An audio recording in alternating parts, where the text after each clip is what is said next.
Ya, perkenalkan saya Alan Kresiko Tambunan. Saya mahasiswa dari Politeknik Negeri Medan.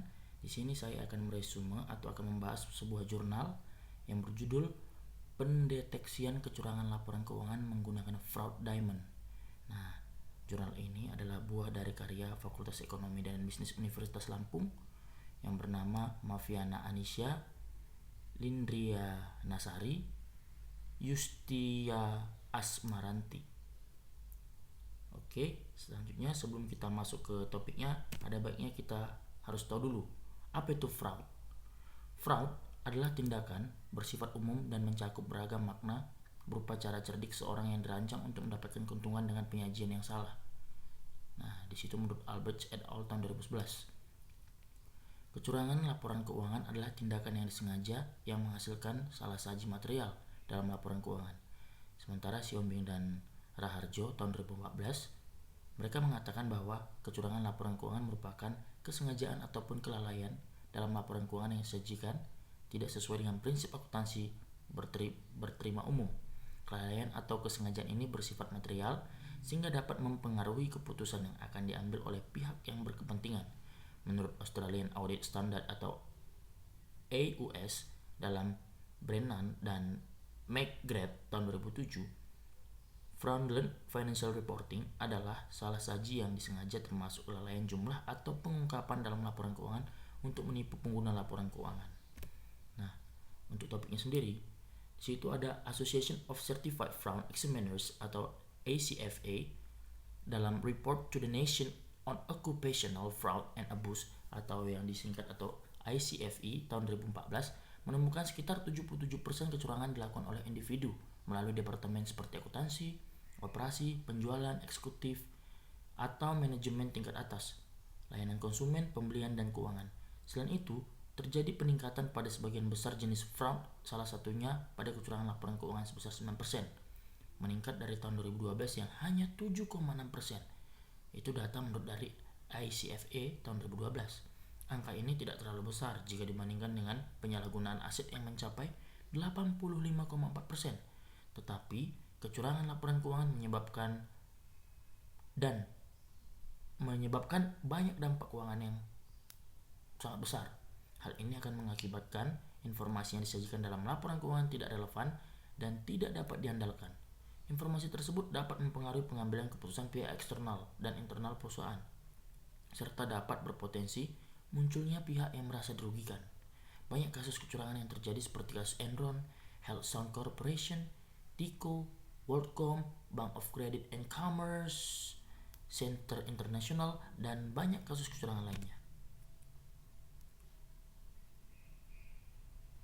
Di Indonesia, salah satu sektor yang memungkinkan terjadi kecurangan yaitu sektor properti dan real estate. Menurut Sudaryatmo, sebagai Ketua Yayasan Lembaga Konsumen Indonesia, terjadi peningkatan pada pengaduan kasus hukum sektor properti oleh konsumen ke Yayasan Lembaga Konsumen Indonesia atau Tribun Timur tahun 2015. Berdasarkan data Yayasan Lembaga Konsumen Indonesia tersebut, 157 kasus pengaduan sektor properti yang ditunjukkan kepada sekitar 100 pengembang. Dari keseluruhan kasus terdapat 17 jenis keluhan.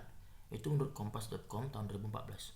Peningkatan kasus pada sektor ini sebesar 12,7% dari tahun 2013 yang hanya 121 kasus, mengindikasi perlunya pengawasan terhadap potensi kecurangan di sektor ini.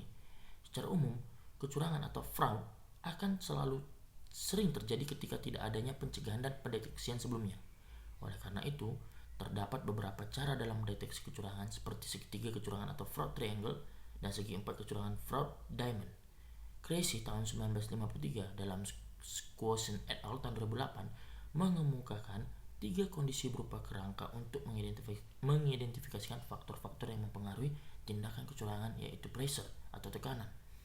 Yang kedua, opportunity, kesempatan, dan rationalization atau rasionalisasi yang disebut sebagai fraud triangle. Selanjutnya, Wolf dan Hermansen tahun 2004 menambahkan 3 kondisi yang telah ditemukan oleh Creasy 1953 dalam Sokin et al. Tahun 2008 dengan kemampuan capability, sehingga 4 kondisi tersebut dinamakan fraud diamond. Nah, disinilah terciptanya fraud diamond. Jadi, untuk jurnal tersebut sudah dapat kita mengerti dengan jelas bagaimana sih dan apa itu fraud diamond. Nah, untuk kelebihan jurnal di sini, pengujian hipotesis didukung dengan adanya banyak penelitian terdahulu, menghasilkan jawaban yang jelas. Nah, kedua, kata yang digunakan juga pada jurnal ini bersifat baku dan sesuai dengan kamus EYD Bahasa Indonesia. Ketiga, uji kelayakan model yang digunakan cukup banyak sehingga dapat dikatakan layak sebelum uji hipotesis dilakukan. Nah, sebelum saya melakukan atau membuat video ini, saya sudah membaca banyak dari jurnal ini. Nah, jadi saya tinggal membuat sebuah kelebihan, kekurangan, dan solusinya. Nah, untuk kekurangannya, penjelasan dan pembahasan terlalu singkat atau sedikit sehingga pembaca kurang memahami lebih mendalam tentang jurnal ini.